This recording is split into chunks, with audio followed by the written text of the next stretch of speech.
साहेब, अजितदादांचं अपघाती निधन झालं. याच्यानंतर अगदी काल सावडण्याचा विधी झाला. मात्र कालपासूनच राजकीय महाराष्ट्रामध्ये सगळी खळबळ पाहायला मिळते आपल्याला. सुनेत्रा पवार आज 5 वाजता शपथविधी घेत आहेत उपमुख्यमंत्री पदाचा. आणि याबाबत शरद पवारांना विचारलं तर ते म्हणतात मला याबाबत काही माहित नाहीये, सुनेत्रा पवारांशी माझं बोलणंही झालेलं नाहीये आणि मी फक्त ही चर्चा जी ऐकतोय ती माध्यमातून ऐकतोय. आपलं काय मत? नाही, खरी गोष्ट आहे की दुःख होतं. सगळ्या महाराष्ट्र दुःखात, कुटुंब त्यांचं दुःखाचं बुडलेलं आहे. आम्ही सगळे दुःखात आहोत.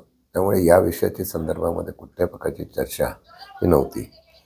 त्यांशी शेवटी त्यांचा तो निर्णय घेण्याचा अधिकार आहे, पक्षाचा अधिकार आहे.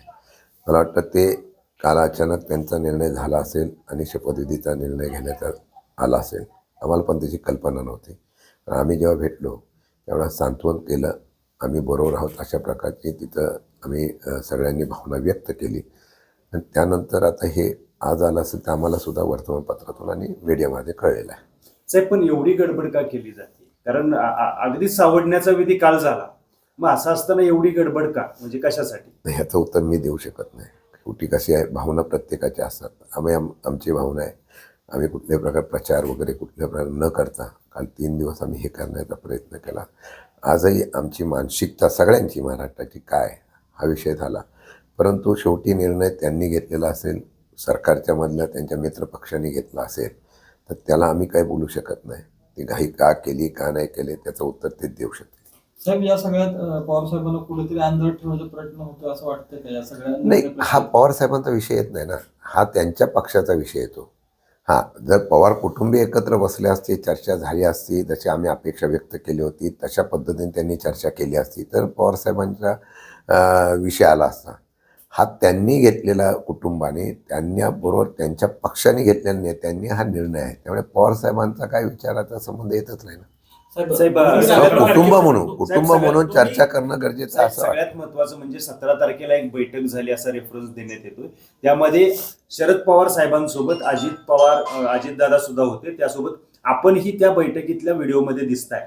यामध्ये अशी चर्चा झाली की येणाऱ्या जिल्हा परिषद निवडणुकांच्या नंतर दोन्ही राष्ट्रवादी एकत्र येतील, मर्ज होतील, अशी चर्चा त्या बैठकीत झाली होती का? आणि जर झाली असेल तर आता पुढे काय आपली चर्चा त्याबाबत आहे का? मी परत मागे त्या दिवशी पण सांगितलं, हा विषय अजितदादा गेल्यानंतर लगेच काढणं योग्य नाही याची मला कल्पना आहे. तरीसुद्धा ज्यावेळेला आम्ही नेत्यावर प्रेम करतो, पक्ष वेगळे झाले, कुटुंब वेगळे झाले, ते दुःख आहे. पण ज्यावेळेला आम्ही व्यक्त करताना आम्ही हीच भावना केली की अजितदादांचं जे खरी अंतिम इच्छा होती ती पूर्ण करण्याच्या संदर्भात शरद पवारांची राष्ट्रवादी काँग्रेस पक्ष हा निश्चितपणाने त्या ठिकाणी बांधील असेल. हा राजकीय स्वार्थ नव्हता. शेवटी प्रत्येक पक्षाचा निर्णय प्रत्येकाला घ्यायचा असो. चर्चा झाली होती का? 100% झाली होती. जयंत पाटील साहेबांच्या बरोबर, आमच्याबरोबर सुप्रियाताई होत्या, मी, हर्षवर्धन पाटील वगैरे, आम्ही बरेच नेते मंडळ होते, रोहित पवार वगैरे. पहिली जयंत पाटलांबरोबर चर्चा 2-3 झाल्या, नंतर झाल्या. हे आत्ताच नाही, हे महानगरपालिका, नगरपालिकेच्या निवडणुकीनंतर त्याला स्पीड घेतला. त्याच्या अगोदर पण चर्चा झाली होती, परंतु काही अडथळे आले असतील. त्याच्यानंतर नगरपंचायतीनंतर लगेच घेतली. त्याच्यानंतर लगेच जिल्हा परिषद पंचायत समिती लागली नसती तर विलिनीकरण अगोदरच झालं असतं. पण जिल्हा परिषद पंचायत समिती लागली, आचारसंहिता लागली आणि दोन्ही पक्षाच्या बैठका घ्यायच्या म्हटलं वेळ मिळाला नाही. म्हणून 12 तारखेच्या बैठकीला हा निर्णय झाला की दोन्ही पक्षांनी एकत्र येऊन निवडणूक लढवायची.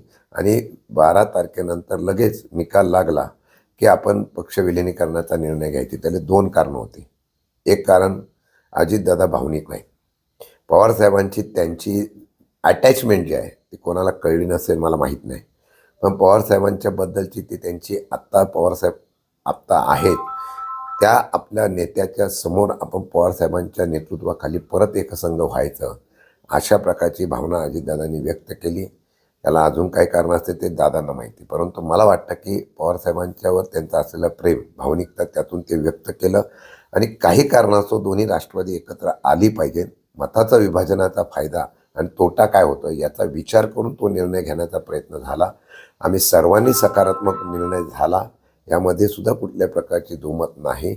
आता हे करत असताना तो निर्णय आता काय करायचा, आता अजितदादा नाही, अजितदादा असते तर 100% त्यांनी निर्णय तो घेतला असता.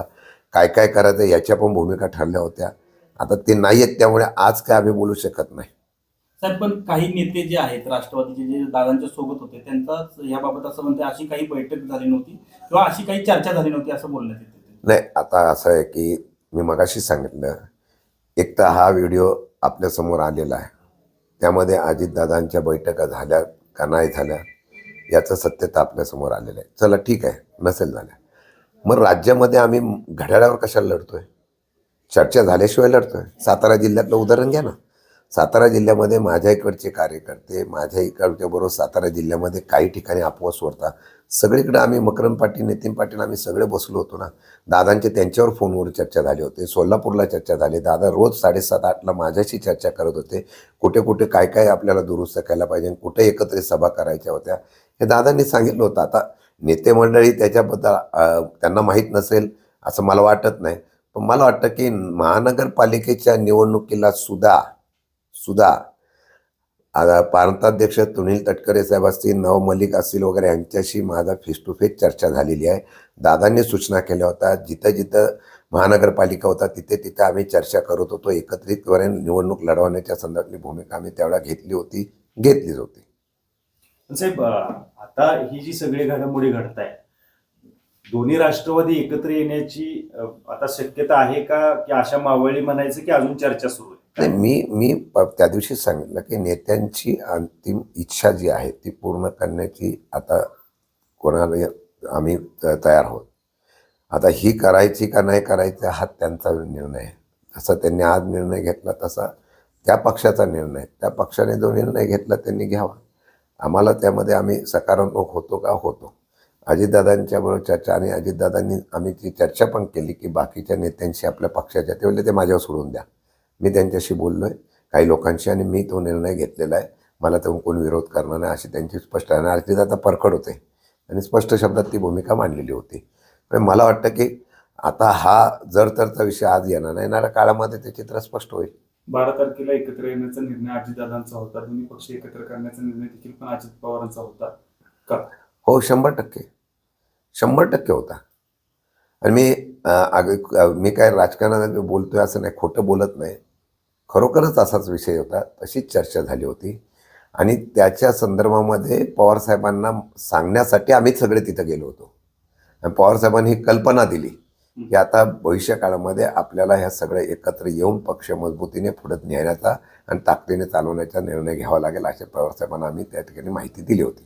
जयंत पाटलांच्या घरी हा विषय झाला होता. पहिलं जयंत पाटलांच्याकडे बैठका झाल्या, नंतर परत जयंत पाटलांकडे बैठक झाल्यानंतर मग आम्ही परत पवारसाहेबांच्याकडे भेटलो, जे त्याचा आणि पवारसाहेबांकडे चर्चा करून पवारसाहेबांना ही कल्पना दिली होती. साहेब, आता जी जिल्हा परिषद उभी राहिली